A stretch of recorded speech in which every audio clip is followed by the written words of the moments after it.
It's ADSN on the beat, where the data meets the street. James and Daniel in your feed, breaking down the code you need. Tech talk, ad game, and a little AI. Every week we got the chat on ADSN. Welcome back to the ADSN Rundown, week of July 27th. James, we have a lot to cover this week. There's just been a lot in the news and a lot on X over the last week. The first one we're going to start off with is coming in from Starter Story. It's an interview with a woman who built an app doing $340,000 a month, and she makes a very compelling case why women are about to take over the app economy. She talks about community, women as influencers, and what we've been talking for months about, distribution. So what are your thoughts? I love this one. I think she's totally right. She's got this line here, which is a majority of influencers are women. We know how to have community, and the best product doesn't win. The best known one does. And again, this is like, chef's kiss on distribution is all that matters.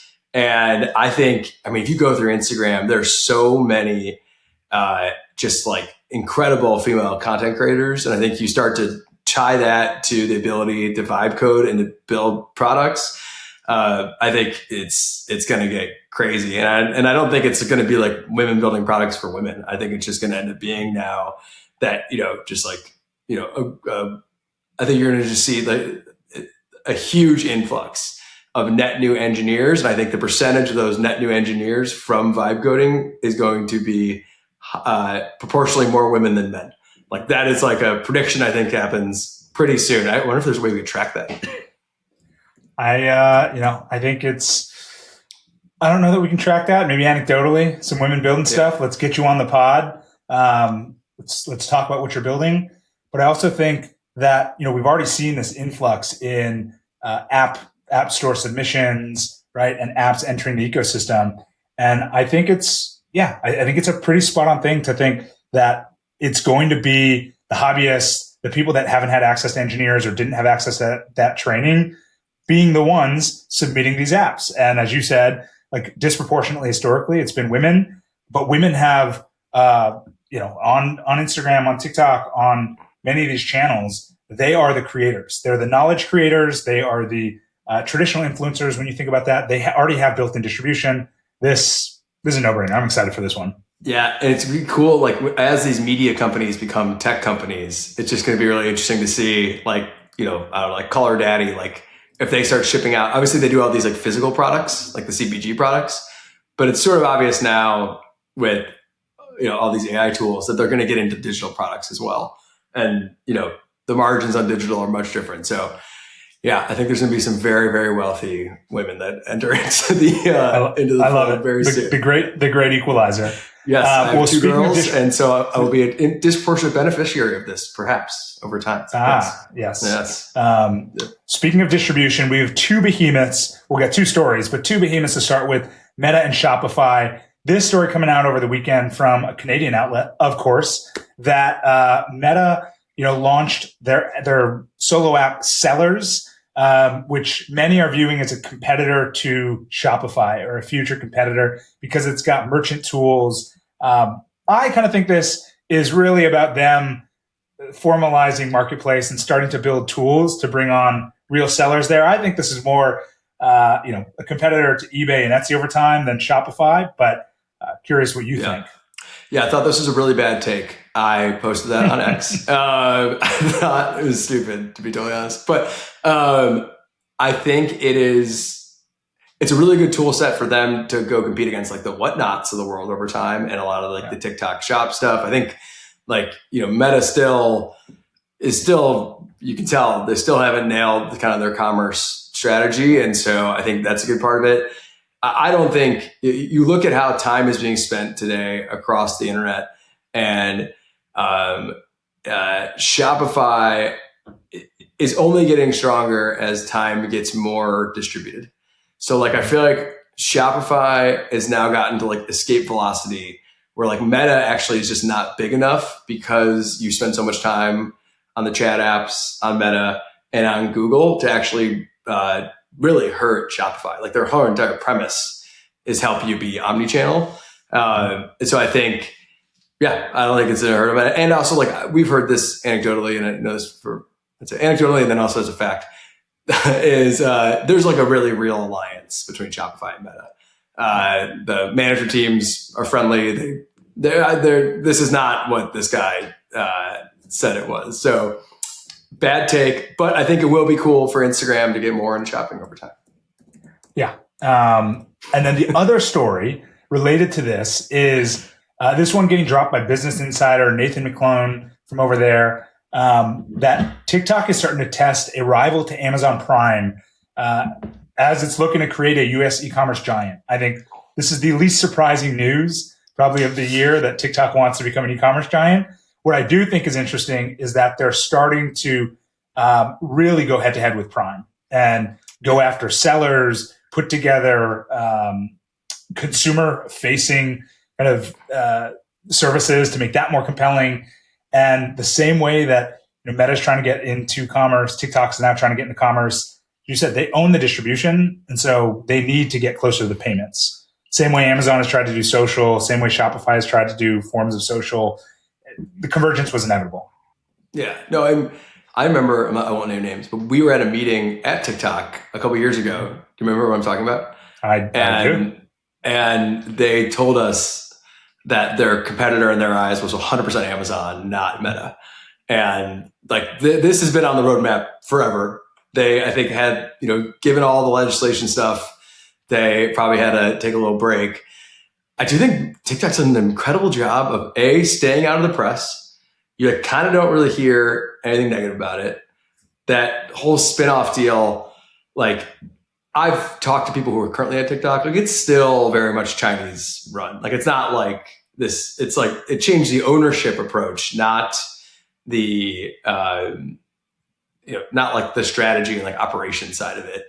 But they've sort of threaded the needle, and so now I think they can do this. And it is a very formidable threat to an Amazon-like business. It also does highlight how like Meta's got to figure this out. Like Meta cannot not step in the commerce sort of equation. And then I think the other thing that just made me think about, and we've talked about this a lot, Daniel, is that like it's such a good example of like the advertising ecosystem, like which like originally started as like TikTok was an ads business.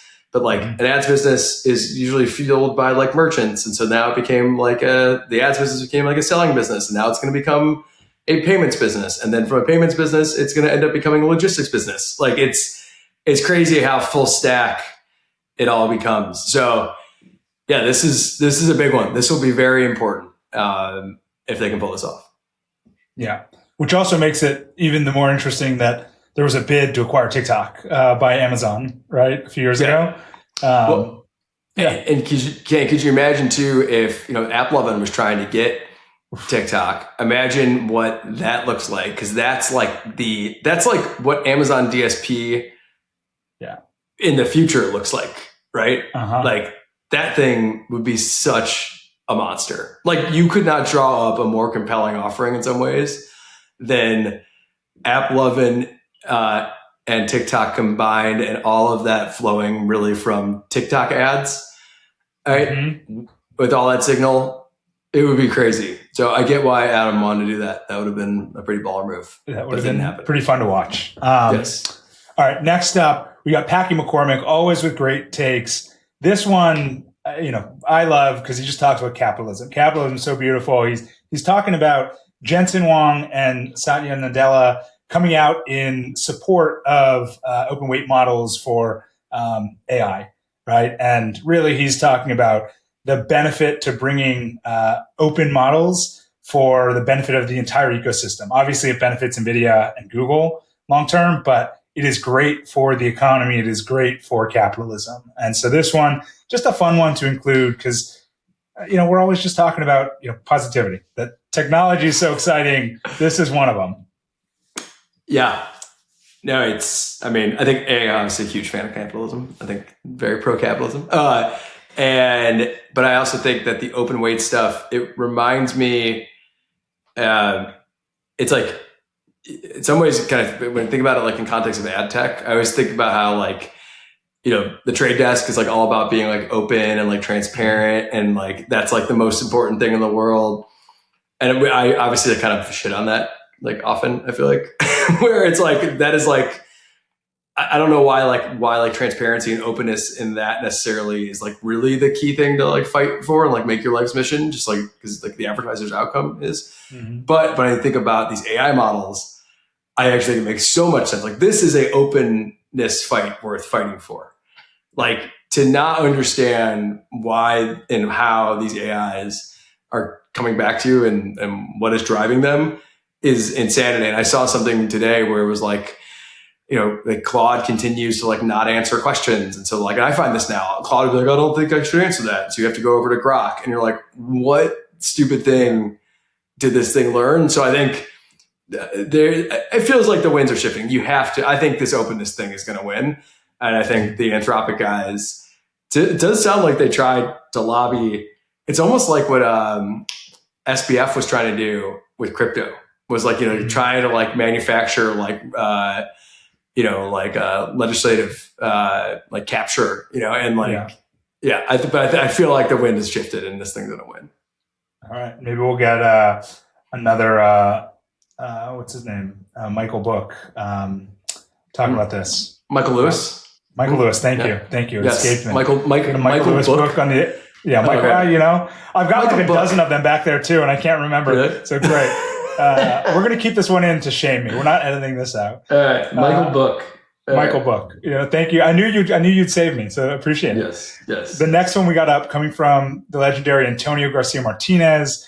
This one I love. In response to a tweet about how Chinese models are basically distilling down Anthropic's Fable and others to build their own models, he posts a story about inside Beijing's Forbidden City. There's a clock museum that shows off spectacular timepieces that European powers gifted Chinese emperors. But every exhibit has two clocks. One labeled something like, European James Cox and Sons, here's the year. And the copyright next to it is Qing Dynasty, like 4 years later. And I mean, this is perfect in the AI story. It's like, honestly, great even things the are TikToks copied and taken. Yeah. Even the TikTok story. I mean, like again, we saw it firsthand, but like they became the largest advertiser on Snap, and they basically just lifted and shifted the user base from Snap to TikTok. I mean, it effectively was a copy, and so it's we should not be unaware that this is going to happen. And I do think it's another reason why the open model stuff is so important, because the reality is like so many people are moving to the Chinese models right now. It's just cheaper, but they are like ripping off. I think it's like, I wish we got to get someone to explain to us. I think it's like, remember there used to be like those like farms of cell phones that like people were like playing games, like you can picture that.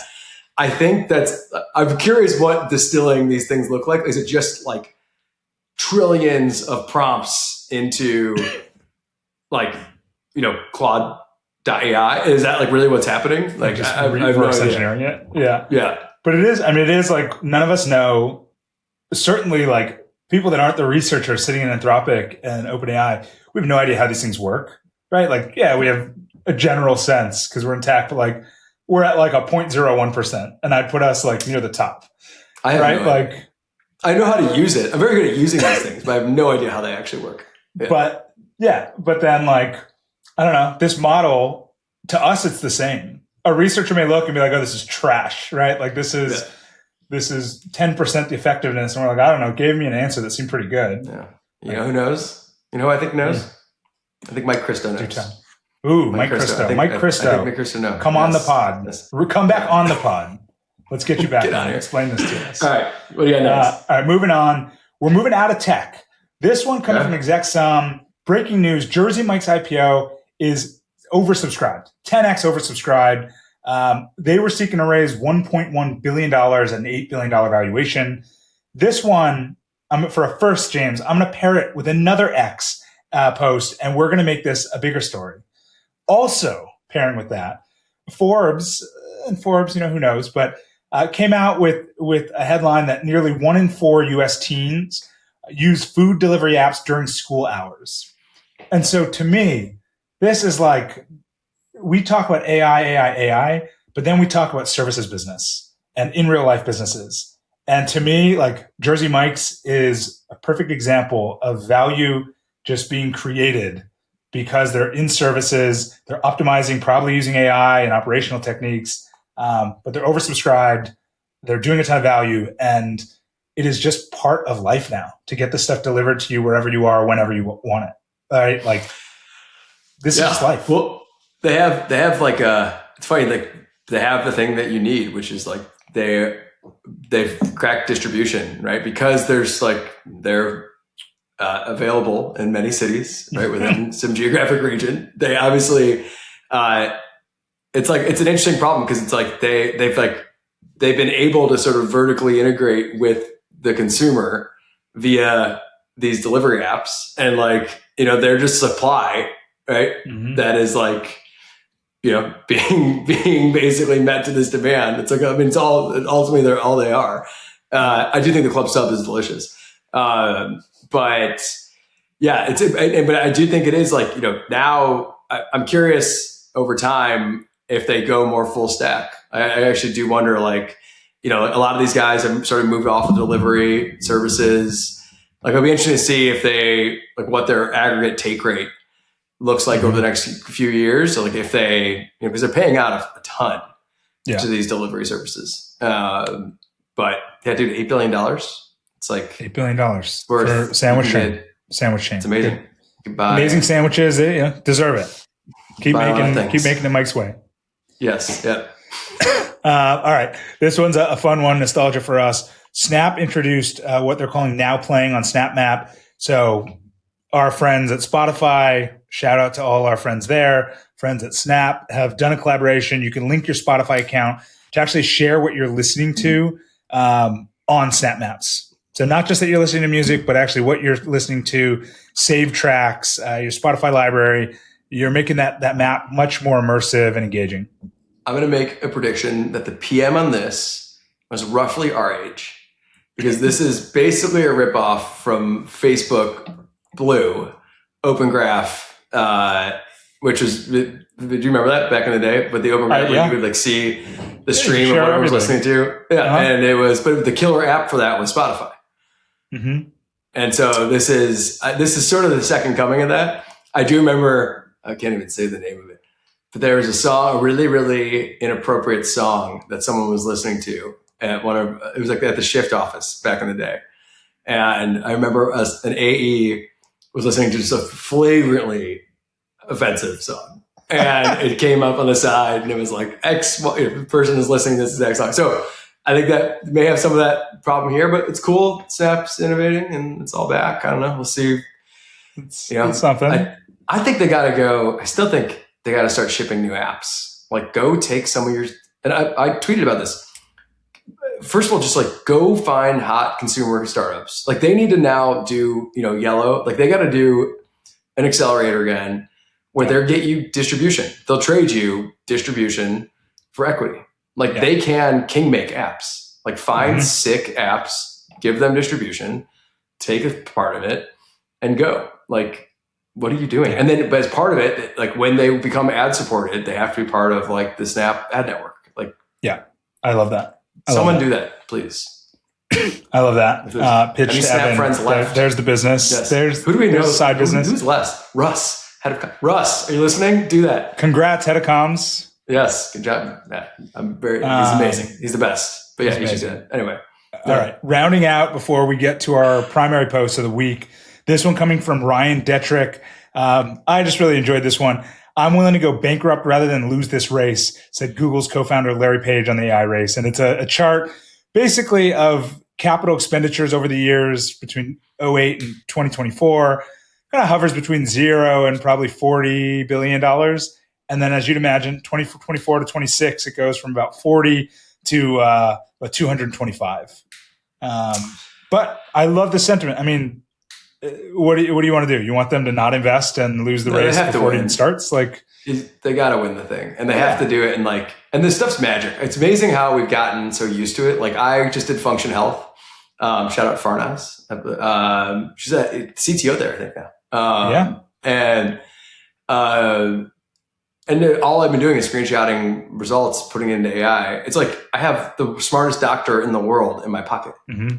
Like, totally with the latest research. Yeah, like the research that came out yesterday. Yeah, he's right. This is so worth winning. And it's existential to Google. Like, the reality is I put all those in the chat. So he needs, it could go to zero. It's not going to go to zero. But this is also not one of those examples of mobile that maybe took 7 years to really penetrate the entire market and app ecosystem become the thing. Like, this overnight became de facto search, de facto information. It's interesting. I downloaded there's no waiting here. The public beta for iOS 27, and it has ChatGPT integrated into it. Yeah, and it's new Siri. I saw AdTech God tweeted "Oh, new Siri is great." So I was like, "Okay, let's download it." I actually think AdTech God is wrong on this one. New Siri kind of sucks, but you can ask it you basically ask it things like it's ChatGPT, and then it's I'll open ChatGPT. And you're just it's why don't you just be ChatGPT? Yeah, just go do it. I get it's there's math, but at this point I want a chat.